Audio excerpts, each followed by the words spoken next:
Welcome to New Business in Later Life, where we prove that it's never too late to pursue your entrepreneurial dreams. You will meet remarkable individuals who launch successful businesses over 50, sharing their stories, challenges, and enthusiasm. Your host, Ildiko, is a former social housing professional, textile designer, and teacher who described herself as a life artist. She is now a property professional, business network host, and facilitator of the Entrepreneurs Club. Subscribe now to hear these inspiring stories every week. I looked at the North Coast 500, which is a route around the outlying roads of Scotland. And I put a pin into the country, spun it around and went, if they can do that up there, why can't we do that down here? So I went on to Google Maps. Other maps are available. And I found a route of about 500 miles going around the perimeter of Cornwall by the nearest navigable road. So not the coastal path, which has been walked by so many over such a period of time, but was to try and make Cornwall more accessible, more inclusive, so that more people could get to see the bits of Cornwall that most people don't get to see.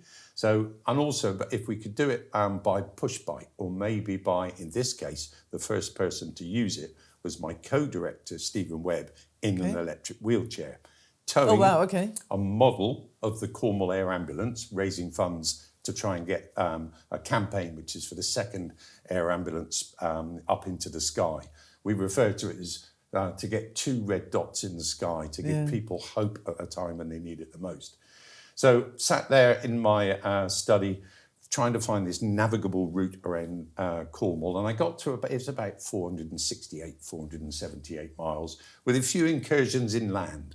Can I ask, did you just want to do the coastal outline of Cornwall, or the Devon and Cornwall border is included as well? So would it be a full circle? Full circle, so it includes the coastline of Cornwall and its border with Devon. So it took us around literally from Plymouth all the way around the River Tamar and then up Saltash, to... actually, wouldn't it? Yeah, well, Saltash and through. You've got the Tiddy and then the Tamar that sort of goes around there, heading right up into where GCHQ have got their aliens stored. I'm sure there's aliens. And I think the one thing that we found is actually there are some beautiful places down the hill and up dale, valleys, roads.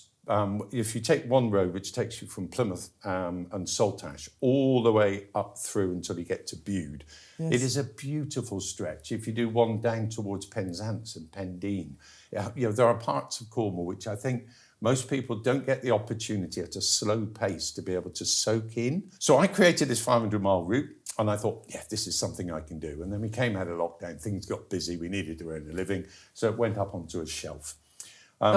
Stephen Webb. I thought that then when we were allowed out of lockdown, you actually got on and travelled it. Well, we started it. It's funny you should say. So my wife and I, Julia, the long-suffering wife and I. I'm sure she loves you.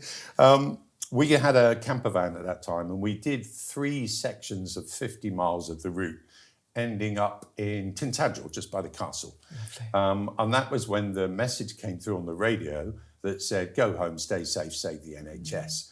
So we literally didn't get any further. And Julie, at that time, we think probably had COVID as well. So we returned home and nothing ever happened to it. Stephen Webb came to me in probably February last year. And he said, Clive, I need a challenge. I want to do John O'Groats to Land's End again.